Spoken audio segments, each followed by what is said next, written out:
जय हिंद फ्रेंड्स। आप लोगों को मेरा यूट्यूब चैनल CTI में स्वागत है।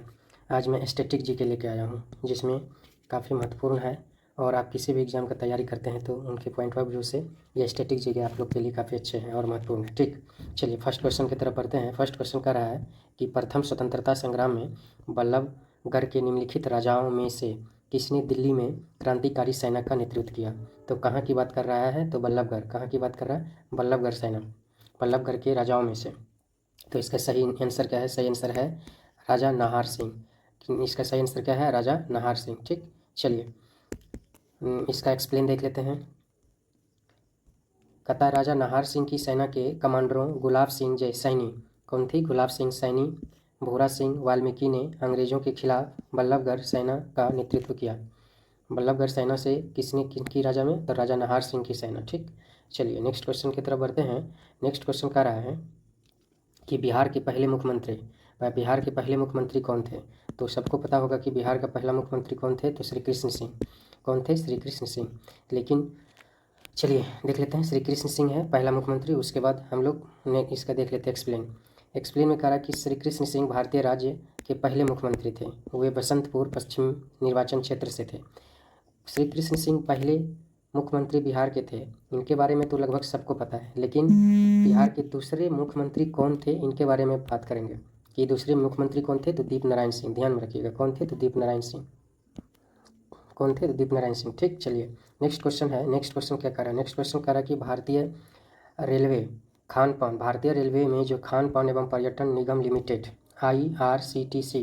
IRCTC का मुख्य कार्य क्या है? मुख्य कार्य क्या है? तो क्या है? ऑप्शन ये 1 नंबर कथन कर रहा है कि भारतीय रेलवे के लिए टिकटिंग सेवाएं प्रदान करना। ये तो सही है कि ये टिकट प्रदान करते हैं। रेलवे स्टेशन का निर्माण करना नहीं, रेलवे स्टेशन का निर्माण नहीं करते हैं। भारतीय रेलवे पर खान पान सेवाओं का प्रबंध करते हैं। जी बिल्कुल, खान पान सेवाओं का प्रबंध करते हैं। तो इसका आंसर 1 और क्या हो जाएगा? 1 और 3। तो इसका 1 और 3 ऑप्शन नंबर कितना पर है? 3 नंबर ऑप्शन पर है। चलिए ठीक है, नेक्स्ट क्वेश्चन की तरफ बढ़ते हैं। इसका एक्सप्लेन भी देख लेते हैं। ठीक, एक्सप्लेन कर रहा है कि IRTC भारतीय रेल की एक सहायक कंपनी है जिसे भारतीय रेलवे खान पान, ऑनलाइन टिकटिंग और पर्यटन संचालन का प्रबंध करने के लिए रेल मंत्रालय द्वारा स्थापित किया गया है। IRCTC का मुख्यालय जो है कहाँ है? नई दिल्ली में। और उसके बाद कहता है कि भारत में स्थित है, नई दिल्ली में। और इसलिए ट्रेन टिकट और होटल के कमरे इनके ऑनलाइन प्लेटफॉर्म का नाम क्या है? www.irctc.co.in। ठीक, चलिए जान गए। इस पे हम लोग क्या करते हैं, बुक कर सकते हैं, या एक ये भी ऐप भी आता है आपको प्ले स्टोर पे मिल जाएगा, उनसे भी आप लोग क्या कर सकते हैं? ऑनलाइन टिकटिंग कर सकते हैं। चलिए नेक्स्ट क्वेश्चन बढ़ते हैं कि कुतुब मीनार का पुनः निर्माण किसने करवाया? तो कुतुब मीनार का पुनर्निर्माण किसने करवाया? तो फिरोज शाह तुगलक। किसने करवाया? फिरोज शाह। कुतुब मीनार का निर्माण की यदि बात करें तो वो कुतुबुद्दीन ऐबक ने करवाए थे। लेकिन उसको जो टूट गया था तीसरा मंजिल तक, इसका एक्सप्लेन देख लेते हैं। तीसरा मंजिल तक की यदि बात करें तो वो तीसरा मंजिल तक कौन करवाए थे? इल्तुतमिश करवाए थे। इल्तुतमिश करवाए थे। ठीक, इल्तुतमिश करवाए थे। लेकिन वो 1368 ईस्वी में फिरोज शाह तुगलक ने क्या किया था? इसकी 5वीं मंजिल और अंतिम मंजिल का क्या बनवाया था? और वो कुतुब मीनार का जो है 1200 ईस्वी में कुतुबुद्दीन ऐबक। कुतुब मीनार जो है ये विश्व की बेहतरीन स्मारकों में से एक है, जो कहाँ पर अवस्थित है? कुतुबुद्दीन, कहाँ पे? दिल्ली में। ठीक, कुतुब मीनार। चलिए कुतुब मीनार देख लिए हम लोग। अब हम लोग आगे देखते हैं। आगे 5 नंबर क्वेश्चन कर रहा है कि निम्नलिखित में से किन स्थिति में ज्वार भाटा आता है? जब चंद्र, सूर्य और पृथ्वी एक सीध में रहता है, तो बिल्कुल आता है। जब चंद्रमा और पृथ्वी एक दूसरे के दाहिने कोण में रहता है, तो बिल्कुल ठीक है। जब पृथ्वी और चंद्रमा सूर्य के दाहिने कोण में, नहीं, ये नहीं है, ये नहीं है। जब सूर्य और चंद्रमा एक दूसरे के दाहिने, नहीं, ये भी नहीं है। तो ऑप्शन नंबर क्या होगा? सही हो जाएगा 1 नंबर। जब एक सीध में आता है। तो ज्वार भाटा के बारे में जानते हैं थोड़ा। ठीक, ज्वार मतलब कि यदि ये समुद्र हो गया और समुद्र ये हुआ और ये किनारा हो गया, ये क्या हो गया? ये किनारे हो गया। किनारे यदि इधर से लहर, इधर से तरंगे जब जाती है तो उसको हम लोग बोलते हैं ज्वार। ठीक, और ये जब तरंगे वापस आती है तो हम इसको क्या बोलते हैं? भाटा बोलते हैं। और ज्वार भाटा को ही सहारा लेकर के जो मछुआरे होते हैं, मछुआरे क्या करते हैं? मछली पकड़ने का कार्य करते हैं, और इसी का सहारे लेकर के वो भी देख लेते हैं कि कितने देर में, जैसे कि पृथ्वी का प्रत्येक स्थान पर प्रत्येक स्थान की बात कर रहा है, प्रत्येक दिन जो है वो 12 घंटे और 26 मिनट में ज्वार तथा ज्वार के 6 घंटे और 13 मिनट के बाद भाटा आता है। ज्वार प्रतिदिन 2 बार आता है। एक बार चंद्रमा के आकर्षण से और दूसरी बार पृथ्वी के अपकेंद्री बल के कारण। एक बार क्या होता है कि चंद्रमा के आकर्षण से और दूसरी बार क्या है पृथ्वी के अपकेंद्री बल के कारण। लेकिन इंग्लैंड के दक्षिणी तट पर स्थित साउथेम्पटन जो है टेम्पन जो है थेम्पटन लिखा है, साउथेम्पटन, ध्यान में रखिएगा, इसको बढ़िया से पढ़िए। कहता है कि ज्वार प्रतिदिन कितने बार आता है? प्रतिदिन 4 बार आता है। ध्यान में रखिएगा, कितने बार की बात कर रहा है? प्रतिदिन 4 बार आता है। कहाँ पर? तो इंग्लैंड के दक्षिणी तट पर स्थित साउथेम्पटन में। ठीक, चलिए हम लोग नेक्स्ट क्वेश्चन की तरफ बढ़ते हैं। नेक्स्ट क्वेश्चन कर रहा है यूएनओ का मुख्यालय कहाँ स्थित है? तो यूएनओ का मुख्यालय कहाँ स्थित है? तो न्यूयॉर्क में स्थित है। ठीक, चलिए इसका हम लोग एक्सप्लेन देख लेते हैं। और कहता है कि संयुक्त राष्ट्र संघ का मुख्यालय जो अमेरिका के न्यूयॉर्क शहर में स्थित है। संयुक्त राष्ट्र संघ की यदि बात करें तो 1945 में स्थापित एक अंतर्राष्ट्रीय संगठन है जो वर्तमान में कितने देश है? 193 देश का क्या है? सदस्यों का एक समूह है। यह सदस्यता जो है सभी शांति प्रिय देशों के लिए खुली है। जितने भी दुनिया में शांति प्रिय देश हैं वर्तमान में जो इसकी सदस्य है कितने देश है? 193 है। ठीक, और इसका जो मुख्यालय कहाँ है? तो न्यूयॉर्क शहर में, ध्यान में रखिएगा। कहता है कि यूनेस्को का जो मुख्यालय है वो पेरिस में, ध्यान में रखिएगा, यूनेस्को का मुख्यालय पेरिस में कहाँ? तो फ्रांस, पेरिस फ्रांस। और एक चीज़ और रखिएगा कि 2024 का जो ओलंपिक होने वाला है, ये ओलंपिक कहाँ होने वाला है? पेरिस में ही होने वाला है, ध्यान में रखिएगा। राष्ट्रीय संघ की कई संस्थाओं का मुख्यालय जेनेवा में है, जैसे कि विश्व स्वास्थ्य संगठन, यानी कि जेनेवा की बात करें तो यहाँ बहुत सारी चीज़ का मुख्यालय है, जैसे विश्व स्वास्थ्य संगठन का UNHCR, उसके बाद इसका भी मुख्यालय है। उसके बाद कहता है कि अंतर्राष्ट्रीय श्रम संगठन का मुख्यालय है, अंतर्राष्ट्रीय प्रवासन का मुख्यालय है, ये सब कहाँ है? जेनेवा में।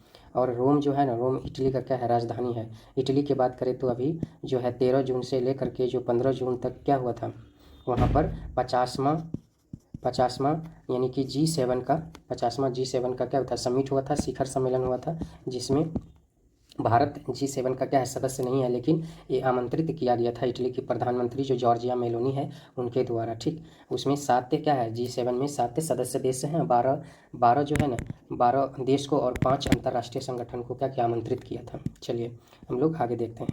ताशकंद समझौता पर कब हस्ताक्षर किया? तो 1966 में ताशकंद समझौता पर हस्ताक्षर हुआ था। इसका देख लेते हैं। कहता ताशकंद समझौता भारत और पाकिस्तान के बीच, किसके बीच? भारत और पाकिस्तान के बीच 10 जनवरी 1966 को हुआ। यह एक शांति समझौता था। यह समझौता भारत के प्रधानमंत्री ने, तभी के तत्कालिक प्रधानमंत्री श्री लाल बहादुर शास्त्री जी तथा पाकिस्तान के प्रेसिडेंट जो है अयूब खान की लंबी वार्ता के उपरांत 11 जनवरी 1966 को हुआ था। कब हुआ था? 11 जनवरी 1966 को, ध्यान में रखिएगा। और ताशकंद सोवियत संघ वर्तमान उज्बेकिस्तान तभी जो हुआ था, तभी 1992 में जो है ना सोवियत संघ 15 छोटे छोटे कंट्री में टूट गया था। जो अभी यूक्रेन के साथ युद्ध हो रहा है वो भी सोवियत संघ, और सोवियत संघ से टूट करके तब ये रूस को है ना, रूस को कह सकते हैं कि यानी कि 1992 में क्या हुआ था? टूट करके 15 छोटे छोटे देश का अलग हो गया था। और उसी जो उज्बेकिस्तान है, वहीं उज्बेकिस्तान में तभी उज्बेकिस्तान जो है वो सोवियत संघ का हिस्सा हुआ करता था। ठीक, समझ में आ गया। और एक चीज़ और बताते हैं कि ये जो है तत्कालिक प्रधानमंत्री लाल बहादुर शास्त्री जो है इनकी मृत्यु हो जाती है जस्ट ताशकंद समझौता के बाद, ये उज्बेकिस्तान की। और इस पर एक बहुत अच्छा मूवी भी आया है, आप लोग देखिएगा। इसमें दिखाया गया कि किस तरह से साजिश करके जो है लाल बहादुर शास्त्री जी की मृत्यु क्या हो जाती है। चलिए हम लोग आगे देखते हैं। आगे है कि निम्नलिखित में से कौन पूंजीवाद की विशेषता नहीं है? उपकरण और साधन जिनके द्वारा माल का उत्पादन किया जाता है निजी व्यक्तियों के स्वामित्व में, तो ये तो विशेषता है, ये तो नहीं होगा। यह प्रणाली के तहत श्रमिकों के पास कुछ भी नहीं है लेकिन मजदूरी के लिए काम करते हैं, ये भी विशेषता है। उत्पादन कहता है कि उत्पादन लाभ कमाने के लिए किया जाता है, ये तो बिल्कुल है, उत्पादन तो लाभ कमाने। पूंजीवाद का तो मेन मतलब कह सकते हैं कि टारगेट जो होता है ना वो जितना से जितना हो सके वो लाभ कमाने की काम करता है। यह प्रणाली जो सावंती व्यवस्था के नहीं, ये सावंती व्यवस्था नहीं था, तो इसका सही आंसर क्या हो जाएगा? 4 हो जाएगा। ये तीनों है तो कहता है कि कौन नहीं है, तो इसका आंसर क्या हो जाएगा? 4 हो जाएगा। देख लेते हैं पूंजीवाद क्या होता है। कहता है पूंजीवाद को एक ऐसी आर्थिक प्रणाली के रूप में परिभाषित किया गया है जिसमें उत्पादन, व्यापार, उद्योग के साधनों पर स्वामित्व एवं नियंत्रण किसी निजी व्यक्ति या निगमों द्वारा किया जाता है। इसके अलावा इसे मुक्त बाजार या अर्थव्यवस्था के रूप में जाना जाता है। यदि वहीं पे हम लोग बात करें कि पूंजीपति अर्थव्यवस्था कहाँ है, तो पूंजीपति अर्थव्यवस्था अमेरिका में है। देखिए, पूंजीपति अर्थव्यवस्था जो पूंजीवाद अर्थव्यवस्था है वो अमेरिका में है। लेकिन यदि हम अपने भारत की बात करें, अपने प्यारे भारत की बात करें, तो यहाँ पर जो है समाजवाद, और समाजवाद जो है वो समाजवाद व्यवस्था है। यहाँ पर समाजवाद और पूंजीपति का मिक्सर कह सकते हैं कि एक तरह से है। यहाँ आपको ना ही पूंजीपति दिखेगा ना ही समाजवाद दिखेगा। ठीक, चलिए नेक्स्ट देख लेते हैं। नेक्स्ट क्वेश्चन कहता है यूएनए के चार्टर पर हस्ताक्षर किए थे। यूएनए के चार्टर पर हस्ताक्षर कौन किए थे? सैन फ्रांसिस्को सम्मेलन में। कहाँ पर? सैन फ्रांसिस्को सम्मेलन में। अभी तुरंत हम लोग पढ़े थे यूएनओ के बाद, यूएनओ को यानी कि 1945 में जो हुआ था गठन। तो ये कौन सा सम्मेलन में हुआ था? कौन सा सम्मेलन की यदि बात करें तो सैन फ्रांसिस्को सम्मेलन में हस्ताक्षर किए गए थे। चलिए नेक्स्ट यदि इसका एक्सप्लेन देख लेते हैं। संयुक्त राष्ट्र का चार्टर, संयुक्त राष्ट्र का कहते हैं, संयुक्त राष्ट्र का जो चार्टर संयुक्त राष्ट्र का संस्थापक दस्तावेज है। अंतर्राष्ट्रीय संगठन पर संयुक्त राष्ट्र सम्मेलन के समापन पर 26 जून 1945 को सैन फ्रांसिस्को में इस पर हस्ताक्षर किए गए और 24 अक्टूबर 1945 में यह लागू। ध्यान में रखिएगा कि जो है हस्ताक्षर 26 जून 1945 को कहाँ पर? सैन फ्रांसिस्को सम्मेलन में हुआ था, और उसके बाद लागू कब हुआ? 24 अक्टूबर 1945। ठीक, चलिए देख लेते हैं। कहता भारत में प्रवाल भित्ति कोरल रीफ के अंतर्गत सर्वाधिक क्षेत्र निम्नलिखित में से किस राज्य या संघ या राज्य क्षेत्र में है? तो ये अंडमान निकोबार द्वीप समूह में है। ठीक, सबसे ज़्यादा की बात कर रहा है यहाँ पर यूटी, ऐसे तो है लक्षद्वीप में भी। ठीक, तो हम यहाँ पर सबसे ज़्यादा की बात कर रहा है। कहता सर्वाधिक किसकी बात कर रहा है? सर्वाधिक की बात कर रहा है, सबसे ज़्यादा की बात कर रहा है। ध्यान में रखिएगा, सबसे ज़्यादा की जो बात कर रहा है, तो इसका सही आंसर क्या होगा? अंडमान और निकोबार द्वीप समूह। चलिए इसका हम लोग थोड़ा सा डिटेल्स देख लेते हैं। कहता है कि प्रवाल भित्ति जो है ना, भित्ति मुख्य रूप से अंडमान निकोबार द्वीप समूह, और उसके बाद कहता है मन्नार की खाड़ी, कच्छ की खाड़ी, जलडमरू मध्य और लक्षद्वीप समूह तक सीमित है। ये सभी भित्तियाँ फ्रीजिंग रीफ है। ध्यान में रखिएगा, कैसा रीफ है? Freezing reef. 100 से अधिक देशों की सीमाओं के भीतर मूंगा और दुनिया के आधे से अधिक क्या कहता है मूंगा क्षेत्र चट्टानें 6 देशों में पाई जाती हैं। ध्यान में रखिए, आधे से अधिक रीफ की बात करें या मूंगे की बात करें तो देखिए ये मूंगे की सबसे अधिक तो ऑस्ट्रेलिया में, इंडोनेशिया में, फिलीपींस में, पापुआ न्यू गिनी में, फिजी और मालदीव में।